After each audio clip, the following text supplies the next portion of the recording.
Une opportunité unique s'offre à tout le Québec, aux Montréalais en particulier.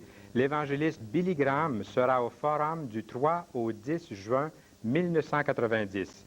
M. Graham nous écrit « C'est un honneur pour toute l'équipe d'accepter l'invitation des Églises. Voici comment se prépare une campagne d'évangélisation. C'est ce que vous allez voir dès cet instant. »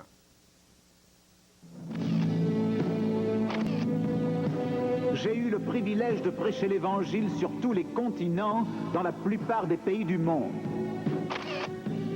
Et j'ai découvert que quand je présente le simple message de l'Évangile de Jésus-Christ,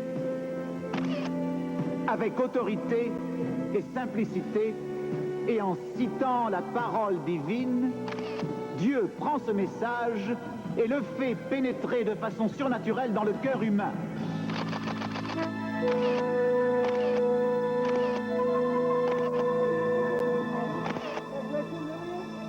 Eh bien, en tant que pasteur, je vois dans la croisade un moyen d'amener notre Église à accroître et approfondir son engagement envers notre Seigneur Jésus-Christ. Elle encourage nos fidèles, ils en sortent fortifiés, leur vision se trouve approfondie, ils aspirent davantage à la parole et à une vie sans péché. Et bien sûr, à convertir les gens au Christ, et cela, c'est vraiment inestimable. Ce qui est le plus excitant dans une croisade, pour moi, c'est de travailler pour l'amour en action. Chaque chrétien a la responsabilité de partager ce qu'il a en abondance, que ce soit des biens matériels ou un talent ou tout autre don. C'est une façon précise de manifester, enfin de cette façon, on peut répondre à un besoin précis. Les gens qui ont trop de nourriture pour en donner à ceux qui en manquent, et donc je pense que c'est ça l'amour en action. Billy Graham a été choisi par Dieu pour rassembler les communautés. Il y a toujours du scepticisme. En fait, quand on se retrouve dans une croisade par-delà les barrières confessionnelles ou raciales. Mais je crois que cet homme a été expressément désigné par Dieu pour rassembler les églises, dans l'espoir que les hommes s'uniront et œuvreront de concert. La croisade est exaltante pour moi parce que toutes les églises y participent, quelle que soit leur dénomination. C'est vraiment épatant d'assister à un événement de cette ampleur à la gloire de notre Seigneur Jésus-Christ. Dans mon esprit, l'immense avantage d'une croisade est qu'elle instaure une ambiance au sein de laquelle il est très difficile pour nos fidèles de manquer à leur mission d'évangélisation. L'arrivée d'une croisade de Billy Graham fait aussitôt du Christ un sujet de discussion salutaire. Il nous donne la puissance et la force et la capacité de communiquer l'Évangile autour de nous. Or, sans cette puissance dans un service tel que celui-ci, autant déclarer forfait. Si vous venez juste pour écouter Billy Graham ou entendre quelqu'un chanter, vous n'êtes venu que pour un spectacle. Nous ne sommes pas venus ici pour vous divertir, pour présenter un spectacle. Nous sommes venus pour vous dire comment trouver Dieu. L'essentiel pour accomplir avec succès le double objectif de la croisade, proclamer l'Évangile autour de vous et renforcer le ministère de l'Église locale. C'est un engagement personnel de la part de toutes les églises au sein de la communauté. Comme le dit un jour l'archevêque William Temple, l'évangélisation de ceux qui sont en dehors de l'Église doit s'accompagner de la ferveur redoublée de ses fidèles. Être impliqué dans une croisade, c'est une expérience inoubliable. Et quand je repense, en fait, il y a quelques mois, quand j'ai failli dire non à ma participation à cause d'autres engagements et activités, je suis si heureuse d'avoir décidé de le faire, car ce fut une expérience unique. Les personnes que vous rencontrez, la joie de prier pour ceux qui ne connaissent pas encore le Seigneur, c'est vraiment incomparable. Tel que nous en avons fait l'expérience chaque soir, ce fut comme un effet de boule de neige. Et en fait, si nous devions donner un conseil à ceux qui vont découvrir la croisade, ce serait « n'y allez pas en sceptique, attendez-en beaucoup ». Le Seigneur veut vous surprendre par la parole que Billy Graham apporte et ce qu'il accomplit pour convertir ses foules au Christ. Mon groupe de jeunes est vraiment en train de mûrir spirituellement. C'est vraiment excitant de revoir leur enthousiasme quand ils parlent aux autres, qu'ils partagent leur foi et que leur communion avec le Christ s'exprime.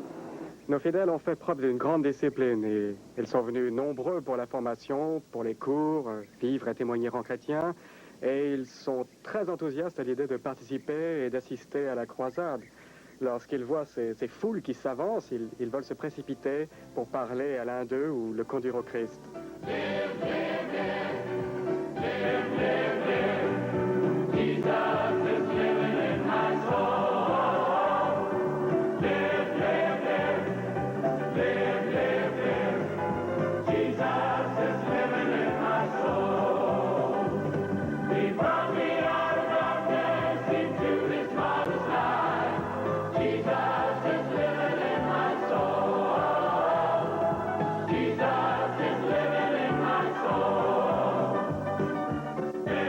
m'a dit qu'il y avait 3 phases dans une croisade. Préparation, proclamation et préservation.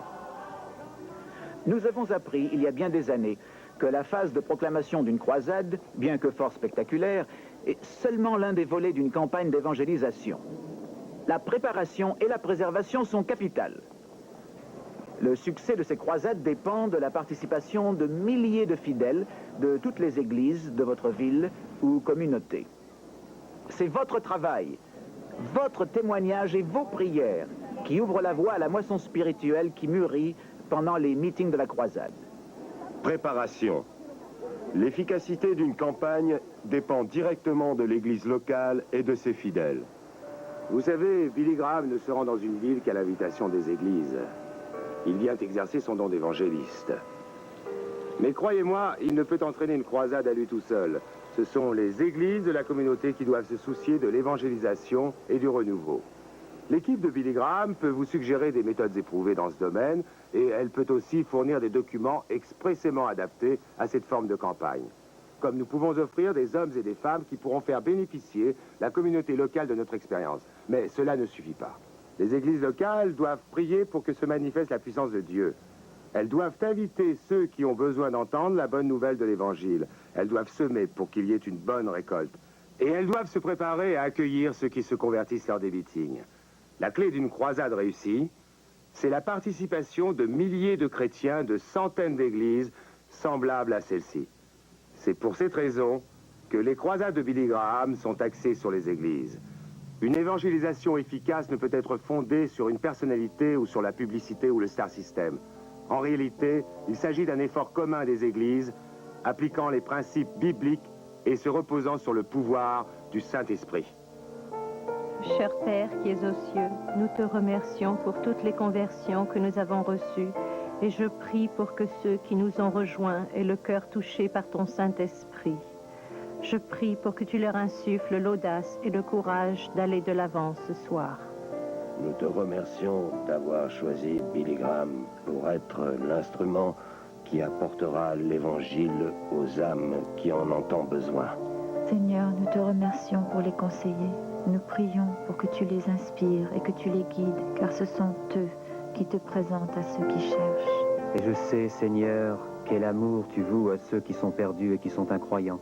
Et Seigneur, je prie pour notre ville, dans l'espoir que tu vas remuer les cœurs de ceux qui ne te connaissent pas, les attirer à toi, afin qu'ils en viennent à t'aimer et te servir. La prière, c'est la pierre angulaire dans la préparation d'une croisade. Famille, voisins, amis et collègues, étudiants, laïcs venus des horizons les plus divers, tous peuvent participer aux prières. Bien, je crois que c'est dans la prière, en fait, que la main de Dieu s'entrouvre vraiment pour nous. Et c'est par le Saint-Esprit qu'il attire les gens à lui. Quelle émotion, le premier soir de la croisade, de voir ces foules se dirigeant vers le podium et de comprendre que nos prières ont été exaucées. Je crois que prier, c'est très, très important. C'est un élément clé de la croisade. Car seul l'Esprit peut, en réalité, aider ceux qui cherchent à se décider. Ce n'est pas un notre seul pouvoir. Comme l'a dit M. Graham, il y a 3 choses vraiment importantes pour mettre en place la croisade et la mener à son terme. C'est prier, prier, prier. Et c'est ce que nous avons fait. Nous voulions que Dieu mobilise suffisamment de jeunes pour qu'ils puissent entourer le stade tout entier et qu'ensuite nous puissions nous agenouiller et prier pour Billy Graham, pour son équipe et les conseillers pour la ville de Denver. Et enfin pour le pays tout entier. Et Dieu nous a fait la grâce de réunir 700 étudiants qui sont rassemblés et entourés le stade pour prier. Et je me souviens qu'à perte de vue, on pouvait voir les étudiants s'agenouiller et prier. C'était vraiment émouvant. Je n'oublierai jamais ça. L'opération André est le principe de base d'une croisade d'évangélisation. Il s'agit d'abord d'inviter les chrétiens à prier pour ceux qui ont des besoins spirituels et de bâtir le pont de l'amitié avec eux, avant même de les conduire à un des services de la croisade. Suivez l'exemple d'André qui alla trouver son frère Simon et le conduisit devant Jésus. Jean 1, 42, c'est sur votre carte. André se mit en quête de son frère Simon et le conduisit devant Jésus, car c'est ça la grande idée. Allez simplement chercher votre frère, votre voisin, ou quelqu'un dont vous savez qu'il a besoin du message, et conduisez-le à l'église où il pourra entendre ce message. C'est à vous qu'il revient de tendre la main, dans toutes les couches de la société, et d'inviter les non-croyants et les sceptiques. Le Grise n'est pas resté assis, il est allé au-devant des gens, de ville en ville. Nous devons faire autant, aller de porte en porte, évangéliser, aller à la rencontre des autres et les convertir. La plupart des gens viennent au Christ parce qu'un ami ou un parent les a invités et leur a parlé. Ce qu'il nous appartient donc de faire, c'est de repérer 6 ou 7 individus non croyants, non sauvés que nous connaissons afin de passer plusieurs mois à prier pour eux et pendant toute cette période, non seulement de prier pour eux, mais aussi de nouer des liens d'amitié avec eux. J'ai prié pour la plupart de mes amis et bien qu'il fût hors de question que tous mes amis, en fait, puissent arriver à connaître le Christ, j'ai eu la joie d'accompagner 10 d'entre eux au cours de la soirée pour les jeunes. C'est vraiment incroyable ce que tu veux accomplir à travers la prière. Les cours Vivre et témoigner en chrétien préparent les croyants à partager leur foi et à mûrir spirituellement. Plus de la moitié de ceux qui répondent à l'invitation de Billy Graham et se convertissent au Christ ont moins de 25 ans. Donc, il est essentiel que les jeunes de votre Église participent aux étapes préparatoires de votre croisade d'évangélisation. Les cours Vivre et témoigner en chrétien ont éclairé nos fidèles sur leur foi. En fait, ils ont une bonne raison, certes, d'approfondir leur foi et de l'exprimer clairement, au lieu de répéter ce qu'a pu leur dire quelqu'un d'autre. En premier lieu, une croisade, c'est davantage qu'une série de rencontres avec Billy Graham. Ce n'est pas un super spectacle avec Billy Graham comme superstar. Nous avons été invités par les pasteurs, par les laïcs chrétiens de la ville, pour œuvrer à leur côté et les aider en préparant les chrétiens authentiques à remplir leur ministère. Les 10 jours suivants, le dernier cours Vivre et témoigner en chrétien, j'ai vu davantage de gens acceptant le Christ dans le cadre de notre Église que je n'en avais vu les 2 années précédentes. J'ai été présente chaque soir comme conseillère et je me souviens particulièrement du soir où une femme, une muette, s'avança et me dit « J'ai toujours vu Billy Graham à la télévision et j'ai décidé que la prochaine fois que j'irai à Denver, j'avancerai vers le podium pour être sauvée. » Et elle l'a été. Le budget de la croisade est arrêté et géré par le comité local de la croisade. Les fonds sont réunis et répartis sur le plan local.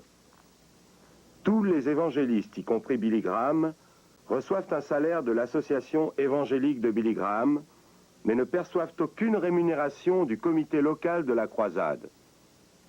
Individuellement, les laïcs sont encouragés à travers les églises à contribuer aux besoins financiers de la croisade. Le bureau de la croisade, allô? La préparation comporte également un travail de bureau, des séances de planning, l'envoi de circulaires et des campagnes de presse. Les services auront lieu à 19h30 chaque soir et le dimanche après-midi à 15h. Merci de votre appel.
Des dizaines de placeurs, de conseillers, de choristes et de volontaires sont nécessaires chaque soir.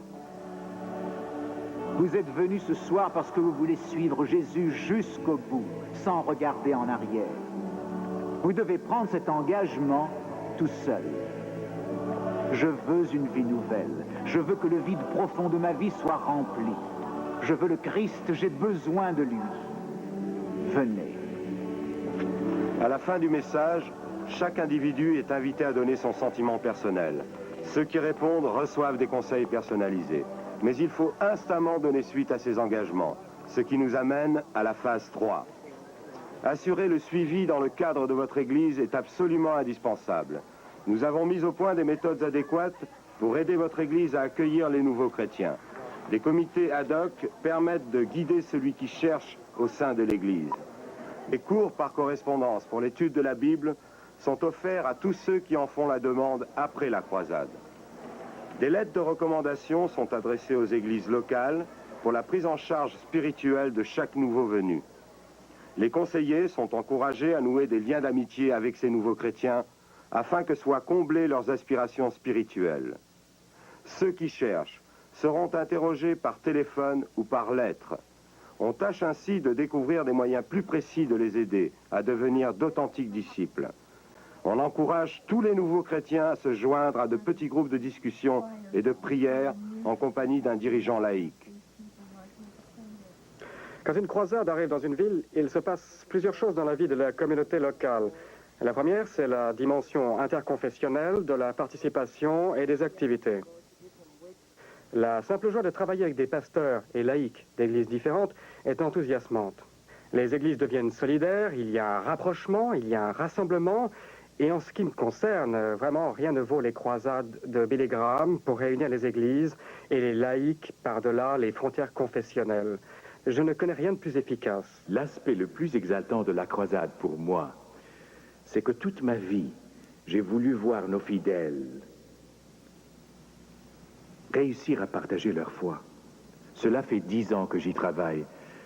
Et au cours de cette croisade, j'ai en fait vu 75% de nos fidèles réussir à convertir leurs amis au Christ. Je crois que participer à une croisade donne aux gens l'occasion de faire don d'eux-mêmes, d'accomplir quelque chose d'important et qui transforme leur vie en profondeur. Aujourd'hui, que ce soit dans ou autour de l'Église, nous œuvrons pour que la vie des gens soit transformée. Il ne s'agit pas seulement de programmes ou d'activités, il faut que la vie des gens soit changée par le Christ, transformée pour l'éternité. Préparation, proclamation, préservation. Ce sont les 3 phases d'une croisade destinée à faire participer votre communauté à une campagne d'évangélisation. Participer signifie s'engager. Êtes-vous prêt à remplir cette mission sacrée au sein de votre communauté? Savez-vous à quel titre? Membre d'un comité, placeur, choriste ou conseiller? Par la suite, participerez-vous à l'opération André ou aux tâches administratives? Parlez-en à votre pasteur ou à un dirigeant de votre église et portez-vous volontaire. Et souvenez-vous, il appartient à chacun de prier. Ce sont les responsables de toutes les églises de votre communauté qui ont invité notre équipe à mener une campagne d'évangélisation. Nous venons dans votre ville au service des églises et en espérant un double résultat, que l'évangile sera prêché avec la puissance du Saint-Esprit et que l'église elle-même en sera renforcée. Je vous demande à vous et à votre église de participer à cet effort unifié pour présenter Jésus-Christ comme Sauveur et Seigneur, en invitant les gens à lui vouer leur vie. Que Dieu bénisse vos efforts. Vous voulez aller au ciel? Vous avez le choix. Vous pouvez choisir votre destination, le ciel ou l'enfer. Cela dépend entièrement de ce que vous faites de Jésus-Christ. Qu'avez-vous fait? Avez-vous accepté le Christ? Avez-vous négligé le Christ? Avez-vous rejeté le Christ? Ou avez-vous été hypocrite avec le Christ? Est-il votre roc? Est-il votre Seigneur et votre Maître et votre Sauveur? Lui avez-vous tout sacrifié sans réserve? Vous le pouvez ce soir. Vous êtes peut-être un fidèle, un diacre, un membre du conseil même. Vous avez été baptisé, vous allez à l'église tous les dimanches, mais au fond de vous, vous savez que vous n'êtes pas habité par le Christ. Il n'est pas le Seigneur et Maître de votre vie. Mais vous savez que ce soir, il vous parle. Je vous demande ce soir de vouer votre vie à Jésus-Christ. C'est dur, Mais quelle n'est pas notre joie et notre satisfaction à vivre de cette façon et à le suivre? Et quelle sécurité! Vous savez où vous allez, vous savez d'où vous venez, vous savez quel est le sens de la vie, vous savez pourquoi vous êtes ici. Vous savez que si vous mourrez, vous avez un endroit où aller. Je vais vous demander de vous lever de votre siège où que vous soyez et de vous approcher de ce podium pour venir déclarer « Je sais que je suis un pécheur. Je reçois le Christ dans mon cœur. Je veux que mes péchés soient pardonnés. Je veux savoir que j'irai au ciel. Je veux une vie nouvelle en Jésus-Christ. » Il y a une arène solitaire où doit se livrer la plus grande bataille de la vie. Le diable a son mot à dire, Dieu a son mot à dire. Mais c'est votre mot à vous qui est décisif. Car Dieu vous a doté du libre arbitre.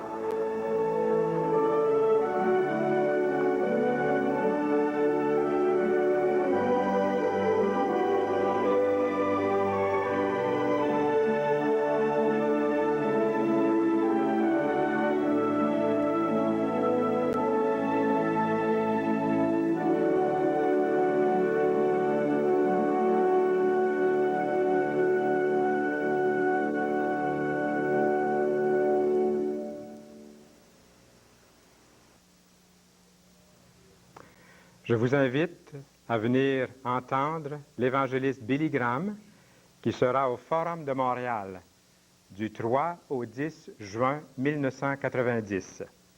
Nous vous invitons.